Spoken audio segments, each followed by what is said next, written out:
Welcome back. और अब कुछ बात करेंगे नेक्स्ट मैच के हवाले से कि नेक्स्ट मैच भी बहुत अहम है। कराची लाहौर कलंदर्स एक नाम रखती है, कराची किंग्स अपना एक मुकाम और अपना एक नाम रखती है। ये मैच कैसा होने जा रहा है और इसकी अहमियत कितनी है, और इस पर आगाज़ करते हैं शाकिर अब्बासी साहब से।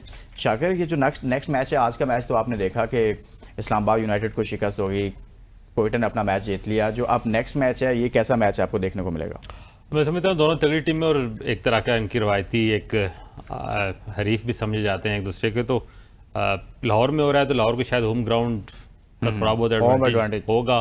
कराची वालों को तो कराची में भी देखने कम लोग आए हैं, तो लाहौर का ये है कि लाहौर, और मुझे सबसे ज़्यादा दुख तो पेशावर का है कि एक ऐसी टीम जो सबसे ज़्यादा क्राउड पुलर थी, लाती थी क्राउड को, वो बाहर होगी अपने कप्तान की नाकिस कप्तानी से या कुछ और मामलात थे उससे। लेकिन इस मैच में मैं समझता हूँ कि एक तगड़ा मुकाबला होने को जा रहा है। दो बेहतरीन टीमें में जो है, और बेहतरीन इसलिए मैं कहूँगा कि जब वो खेल रही होती हैं तो थोड़ा सा मैच में जान होती है, देखने वालों के ज़बरदस्त होता है, इंटरटेनमेंट अच्छी होती है। और जिस तरह का डेविड वार्नर एक एतमाद दे रहे हैं अपनी टीम को, खास करके इस जो एपिसोड है जिसमें PSL को ब्रेक आई, उसके बाद जो वापस आए उनके फॉरेन प्लेयर, उन्होंने जिस तरह के लीड किया, तो मुझे थोड़ा सा एज कराची किंग्स को मैं दे रहा हूँ, इवन कि उनका होम ग्राउंड नहीं है। लेकिन आप कह रहे हैं कि वार्नर को समझ आ गई अपनी टीम की, कैसे इनको खिलाना है। वार्नर खुद भी बहुत अच्छा खेल रहा है और अपनी टीम को लड़ा बहुत अच्छा रहा है। अब वकर एक्स फैक्टर क्या है इन दोनों टीमों में? देखिए, लाहौर के लिए अगर जीतना है तो उनको शायद, क्योंकि थ्रू आउट जो भी वो मैचेस जीते उसमें फ़खर जमान की एज अ बैट्समैन बड़ी अच्छी कंट्रीब्यूशन रही। ऑल्दो के फ़खर जमान उस तरह क्लिक नहीं कर पाए जिस तरह फ़खर जमान को जाना जाता है, लेकिन आज भी इस एडिशन में सबसे ज़्यादा रन गेटर उनके फ़खर जमान है। और इसके साथ साथ बॉलिंग के डिपार्टमेंट की अगर आप बात करें तो हारिस रऊफ, तो ये जो दो बैट्समैन और बॉलर्स का कम्बिनेशन है, अगर इन्होंने कराची को हराना है तो इन दोनों को अपनी टॉप परफॉर्मेंस देनी पड़ेगी। लेकिन आखिरी 5 मैचेस अगर हेड टू हेड उठा के आप देखें तो कलंदर्स ने सिर्फ 1 मैच जीता है, 4 मैचेस कराची जीत चुकी है। और इस टूर्नामेंट में भी लाहौर पे वो पैच आया कि जिसमें ऐसा लग रहा था कि शायद ये प्लेऑफ से कहीं बाहर ही ना हो जाए, लेकिन कराची की जो कंसिस्टेंसी थी वो बड़ी जबरदस्त रही। लेकिन आखिरी मैच जो इस्लामाबाद से हारे, जिसकी वजह से उनको ये एलिमिनेटर खेलना पड़ा, वो विश कर रहे थे कि हम भी क्वालिफायर खेलें। और हमने प्रेशर में उनके कोच जो थे उनसे अभी बोपारा से जब क्वेश्चन किया, उन्होंने कहा कराची का ये स्टाइल है, अब हम 3 मैचेस अपने आप को मजीद मुश्किल में डाल के, अब हम 3 स्ट्रेट मैचेस जीत के तो टूर्नामेंट जीत के दिखाना चाहते हैं और हम बताना चाहते हैं कि हमारी टीम की स्ट्रेंथ क्या है। तो ये कॉन्फिडेंस है उनका अपनी टीम के ऊपर और अपनी परफॉर्मेंस के ऊपर। अब देखते हैं कि लाहौर के अंदर उसको किस तरह कॉप अप करती है।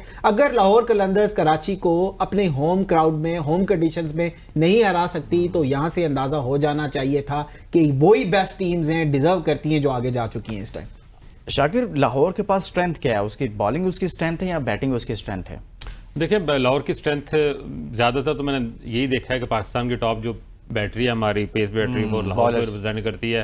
हारिस रऊफ और शाहीन शाह अफरीदी यकीनन उनकी स्ट्रेंथ जरूर है, लेकिन जिस तरह वकर ने और कहा, बहुत ज़्यादा एक्सपीरियंस भी है। जी हाँ, जिस तरह वकर ने कहा कि जो एतमाद बैटिंग में एक बड़ा टारगेट सेट करने के लिए, कोई भी 180+ का जो टारगेट चेस करने के लिए जब जाते हैं, तो उनका तमाम दारोमदार जो है वो फ़खर जमान की बम्बार्टमेंट पे होता है कि वो पावर प्ले में क्या स्टार्ट देते हैं।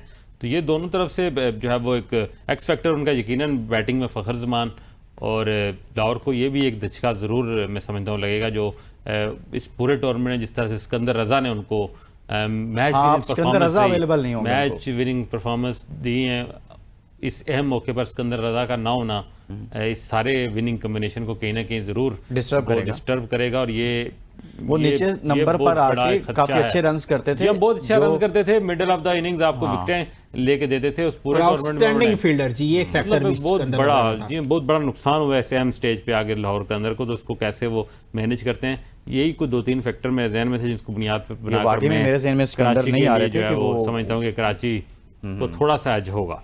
अब अगर आप क्या समझते हैं, बैटिंग लाहौर कलंदर्स की स्ट्रेंथ है या फिर बॉलिंग स्ट्रेंथ है? क्या तगड़ा डिपार्टमेंट क्या लगता है? देखिए, जिन 2 टीम्स की अगर हम बात करें ना, बेंचमार्क बना लेते हैं अगर हम इस टूर्नामेंट के लिए, वो टीम्स हैं कोयटा ग्लैडिएटर्स और कराची किंग्स। तो इन टीम्स का अगर आप ब्रेकआउट उठा के निकालेंगे तो दोनों टीम्स में आपको कोई एक ऐसा स्पेसिफिक बैट्समैन या एक स्पेसिफिक बॉलर नहीं मिलेगा। टीम परफॉर्मेंसेस की बेस के ऊपर ये दोनों टीम्स आगे गई हैं। किसी ना किसी ने हर मैच में वो परफॉर्मेंस दी है जो टीम को विनिंग की तरफ लेकर चली गई है। दूसरी तरफ जो टीम्स, इवन जो पेशावर ज़ल्मी भी ऐसा लगता है कि शायद वो बहुत ज्यादा रिलाय कर रहे थे कुछ बड़े नामों के ऊपर, उन्होंने परफॉर्म नहीं किया, साथ कोई सपोर्ट सपोर्ट नहीं मिली तो वो बाहर निकल गए। लाहौर का भी मैं यही समझ रहा हूं, मैं बार बार जो रिपीट कर रहा हूं कि ये रिलाई कर रहे हैं बहुत ज्यादा इंडिविजुअल परफॉर्मेंसेस की बेस के ऊपर, और कल अगर खुदा ना खास्ता वो नहीं चलते हैं तो लाहौर के चांसेस एलिमिनेट हो जाएंगे, चाहे बैटिंग फर्स्ट या चाहे चेजिंग। यार फ़खर ज़मान के गिर्द घूम रहा है सारा लाहौर कलंदर्स। अच्छा चलिए कराची की बात करते हैं। कराची के पास सर उनकी बॉलिंग स्ट्रेंथ है, बैटिंग स्ट्रेंथ है, कौन सा डिपार्टमेंट मजबूत नजर आ रहा है आपको? कराची की स्ट्रेंथ अभी बहरहाल उनका बैटिंग है। मैं अभी भी समझता हूं कि वार्नर जिस तरह से लीड करते हैं, फिर उसके साथ ओवरसीज प्लेयर जो भी हैं इनके, वो अब्बास अफरीदी जिनका बार बार हम जिक्र कर रहे हैं वो कराची किंग्स का हिस्सा है। और फिर ऑल्दो के आमिर जमाल को अगर आखिरी साल से उठाकर देखा जाए बड़े अग्रेसिव होते थे, लेकिन उस तरह अप टू द मार्क नहीं नजर आए। लेकिन फिर भी the way David Warner used Aamir Jamal के, अगर उनको मार पड़ भी रही है तो उन्होंने उनके साथ कंटिन्यू किया, लेकिन अल्टीमेटली आमिर जमाल ने विकेट जरूर निकाल कर दी है इस एडिशन में। आमिर जमाल एक्सपेंसिव जरूर रहे लेकिन विकेट निकाली। ठीक है, आमिर जमाल की परफॉर्मेंस बहरहाल वो मैच विनिंग परफॉर्मेंस मुझे कहीं भी नहीं नजर आई। वो बहुत सारे मैचेस वो महंगे नजर आए, खुशदिल शाह वाला जो फैक्टर है उस पे मैं चाहूंगा आप जरूर बताएं। जबरदस्त है, लेकिन जो जेम विंस, नबी, वार्नर, ये जो दो तीन चीजें, खासकर ये जो तीन ओवरसीज प्लेयर हैं, इनके लिए इनकी मौजूदगी अच्छा एक बड़ी अहम मौके पर बड़ी जरूरी थी। बहुत बड़ी जरूरी। अच्छा फेवरेट कौन है इन दोनों में? आपको क्या लगता है कि यार कौन सी टीम मैच निकाल सकती है? मैंने कहा ना, जो चीजें सामने नजर आ रही हैं, लाहौर को बस जो एज है वो सिर्फ उसके होम ग्राउंड का है। बाकी एज में अगर ऑन रिकॉर्ड देखूं जिस तरह की परफॉर्मेंस ओवरऑल रही है, कराची वैसे भी 6 मैच जीता हुआ है, कराची लाहौर 5 नजर जीता आ रही हुआ है है। आपको? तो मुझे इस सारी परफॉर्मेंस कराची को मैं I'll still it's a 50-50।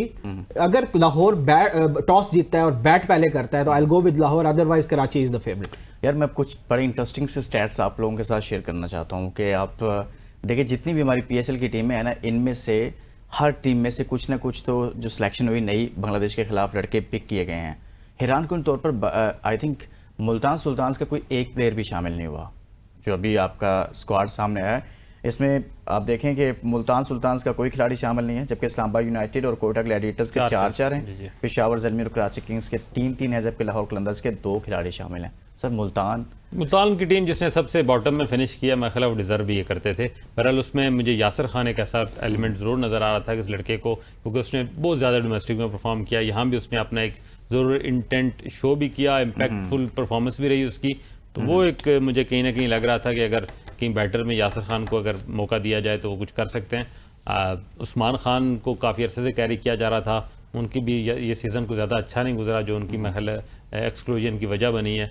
तो लाहौर की तो परफॉर्मेंस बहरहाल अभी तक बेहतर है, लेकिन मुल्तान की जो इंक्लूजन नहीं है इस स्क्वाड में प्लेयर्स की, उसकी वजह उनकी परफॉर्मेंस ही है। टेबल पोजीशन जो उनकी टेबल पोजीशन के साथ साथ मैं शाकिर भाई मैं ये चाहता हूं कि आप इस पे भी जरूर डिस्कशन करें कि अली तरीन का भी कोई फैक्टर है उसमें, बहुत ज्यादा बोल्ड और आउटस्पोकन किस्म की उनकी जो स्टेटमेंट्स थी, क्या उसमें भी कोई मेरा नहीं ख्याल कि अली तरीन को यार उस पे भी तो था बेस बनाकर कोई देखें कौमी टीम की सिलेक्शन में अली तरीन को बेस बनाकर किसी को बाहर तो नहीं किया जा सकता, मतलब किसी ऑनर की वजह से किसी को इंडेक्स तो किया जा सकता है, लेकिन ये भी तो हो सकता है ना कि अब दोबारा से वो मेरे ख्याल में उसकी दोबारा से कॉन्ट्रैक्ट वगैरह सारा कुछ होना है ना उसका। देखिए मैं तो ये भी हो सकता है ना, मुल्तान सुल्तान्स हार गई है।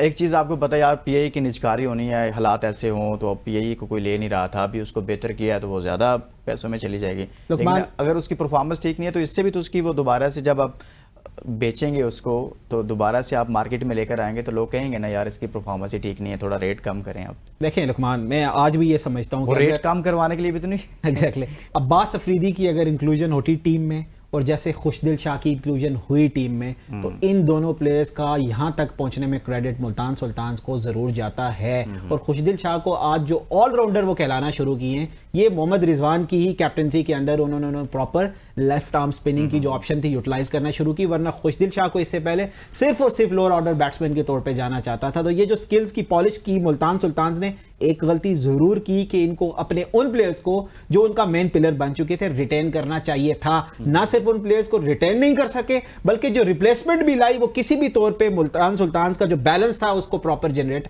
नहीं कर सकी, जो कि through out from the very first ball आखिरी बॉल तक मुल्तान सुल्तान्स के लिए डिजास्टर साबित हुई। ये एक बड़ा मसला। अच्छा, दोनों की कप्तानी कैसी नजर आ रही है, कराची और लाहौर के दोनों कैप्टन्स?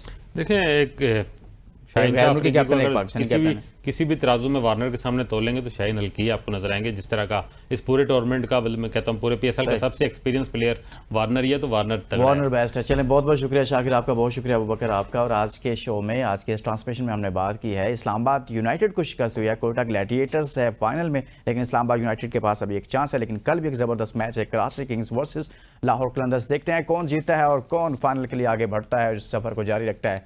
इजाज़त दीजिए, अपना बहुत सारा ख्याल रखिएगा। अल्लाह हाफिज़।